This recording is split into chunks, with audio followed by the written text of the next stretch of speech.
মা করবে হচ্ছে টক দই। টক দই পাততে যদি অল্প একটু টক দই লাগে তাহলে প্রথম টক দই কি করে হয়েছিল?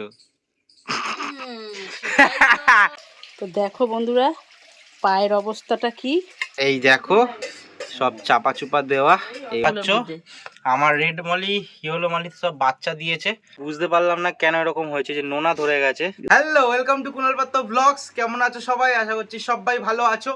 এই গরমে জানি সবার একটুখানি অসুবিধা হচ্ছে। আগামী দিনে একটা নিউজে বলেছে যে আরও গরম পড়বে, 43 ডিগ্রি হায়েস্ট গরম, সেখান থেকে আরও 46 ডিগ্রির কাছাকাছি গরম হতে পারে। তো সবাই সাবধানে থাকো, সুস্থ থাকো, অনেক বেশি করে নুন চিনি খাও, এটাই বলবো। আজকে একটা দেখাবো তোমাদের ভিডিওতে ইন্টারেস্টিং জিনিস। তো চলো ব্লগটা শুরু করা যাক। আজকে তোমাদের করে দেখাবো হচ্ছে এই যে দুধের প্যাকেট দেখতে পাচ্ছ, মা, আমি তো করবো না, মা করবে হচ্ছে টক দই। বাড়িতে অনেকেই আছো, একটা 100 দই কিনতে গেলে 20 টাকা দাম, সেই জায়গায় একটা যদি দুধের প্যাকেট নিয়ে আসো, আমি দুটো দুধের প্যাকেট নিয়ে এসেছি, বাড়িতে যদি টক দই পাতো অনেকটা সেফ হয়। কী করে টক দই পাততে হয় সেটা আজকে মা করে দেখাবে তোমাদেরকে। অনায়াসে বাড়িতে টক দই পাততে পারবে। দই বানানো দেখানোর আগে তোমাদেরকে বলি, আমার অবস্থা ভীষণই খারাপ। তার একটাই কারণ হচ্ছে পায়ের জন্য, মানে ভীষণ অসুবিধা হচ্ছে। পাটা তো ফুলে গেছে, ফোলা তো একটু কমই নি, দেখি যদি আজকেও না কমে তাহলে একটুখানি ডাক্তারখানা যাব।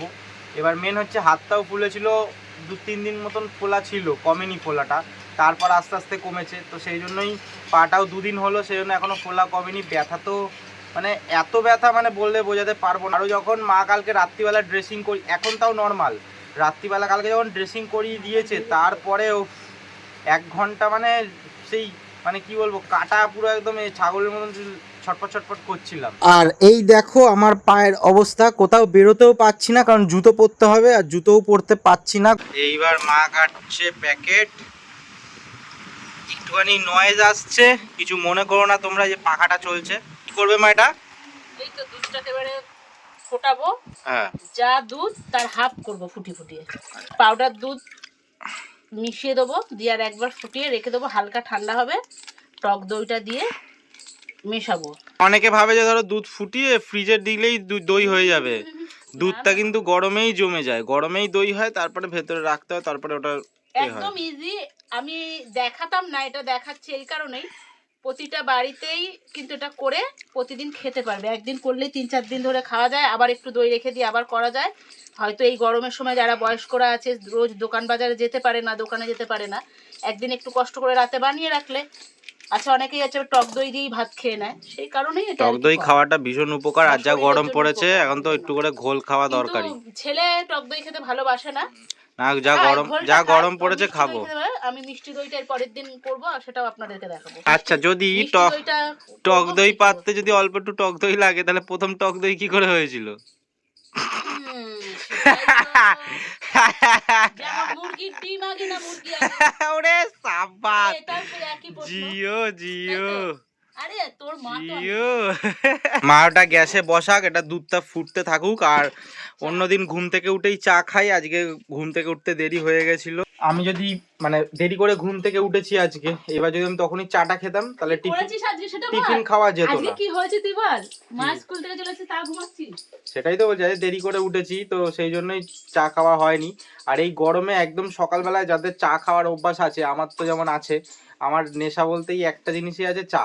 অনেকবার চা খাই সারাদিনে, অনেকবার চা খাই। লিকার চাটা তো ভালো লাগে না, তাও সন্ধ্যেবেলা একবার করে লিকার চা খাই। এই যে মা চা করেছে, দেখি। আমার চায়ের মতন তুমি চা করতে পারবেন না, জানো তো। এই পাখিগুলো এখানে এরকম কেন করে এটা তোমাদের জানা থাকলে অবশ্যই বলো। দেখো, এই দেখো, আমরা আগের দিন ভাবছি যে কোনো জায়গা থেকে হয়তো পাখিতে মেরেছে, সেই জন্য হয়তো এরকম ভাবে বসে আছে। তো রোদ্দুর তো পাখি পোয়ায় না, জল থাকলে জলে স্নান করে। তো এরম ভাবে ডানাটাকে ছড়িয়ে আগের দিনও দেখছিলাম কয়েকটা পাখি এরকম করছিল, তো আগের দিন উড়ে গেছিল ভয়তে, তো সেই জন্য ভিডিওটা করা হয়নি। দেখো এরম ভাবে বসে আছে কেন আমি তো বুঝতে পারছি না। দেখো মনে হবে আর বাচ্চা পাখি মনে হবে, এমনভাবে পালকগুলো ফুলিয়ে বসে আছে, আর পালকটাকে আবার ছড়িয়ে দেয়, এটা আবার ছড়ায়নি। ওই দেখো কেমন করছে, এটা কিন্তু সুস্থ একদম পাখিটা, তুমি যদি একটুখানি করো আবার উড়ে পালিয়ে যাবে।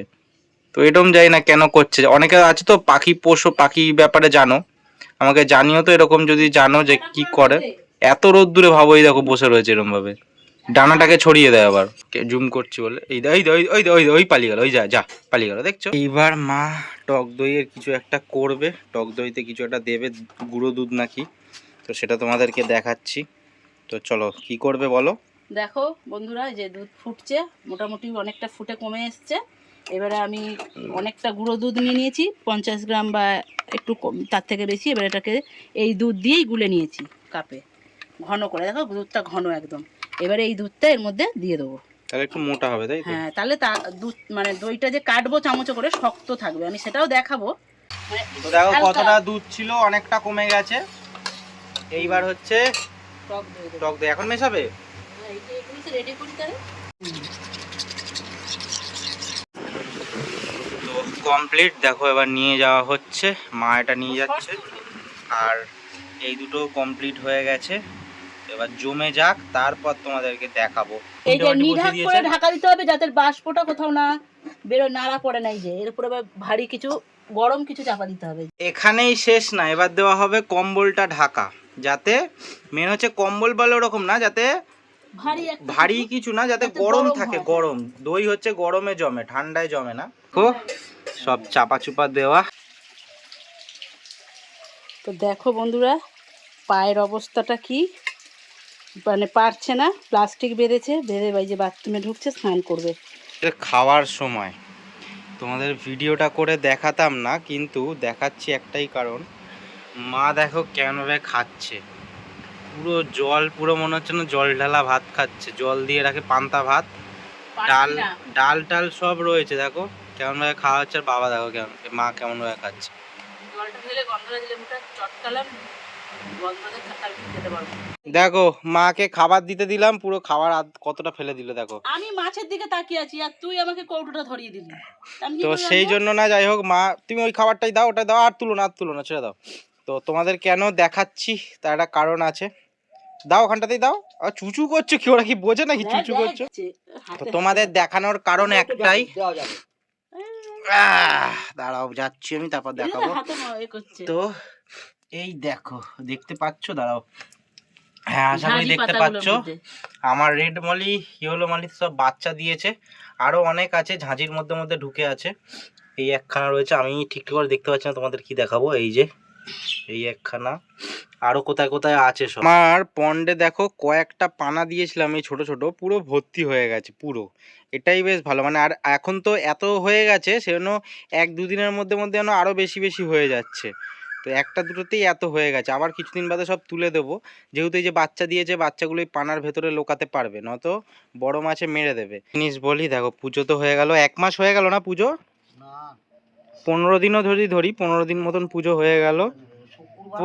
হ্যাঁ, তো একটা জিনিস দেখাই, তো বাবা পাঁচু গোপালটাকে ঠিক করবে, কিন্তু কেন ঠিক করবে আমি বুঝতে পারলাম না, কেন এরকম হয়েছে, যে নোনা ধরে গেছে, পলি মাটি তো নোনা ধরে গেছে থেকে থেকেই, দেখো পুরো মুখগুলো এগুলো কেমন হয়ে যাচ্ছে। তো সেই জন্যই, আর দেখো এমন ড্যাম্প তো এখানটাতে, দেখো চুনের ওপরেই পুরো শ্যাওলা ধরে গেছে এই কদিনের মধ্যেই। আর আমার ভিডিও আজকে এখানেই শেষ হলো, আর পারছি না, ভীষণ পায়ে, তো এই যে খালি পায়ে দাঁড়িয়ে রয়েছি উঠোনে, জুতো পরতেই পারছি না, জুতো যদি পরতে যাই আমার জ্বর আসছে, কারণ জুতো পরতে পারছি না, জুতো পরলেই লাগছে, সেই জন্য বাড়ি থেকে বেরোচ্ছিও না। আজকে একবার বেরিয়েছি, বাবাকে টিফিন দিতে গেছিলাম তখন, আবার বিকেলবেলা একটু সোহমের সাথে এক জায়গায় যাওয়ার আছে, তো সেখানে যদি যাই তো তাহলে বেরোবো, নাহলে বেরোবো না। তো যাই হোক, দেখা হচ্ছে নেক্সট ভিডিওতে। সবাই ভালো থেকো, সুস্থ থেকো, সাবধানে থেকো, এই গরমেতে খুবই সাবধানে থাকো, বয়োজ্যেষ্ঠদের খেয়াল রেখো। টাটা সবাইকে।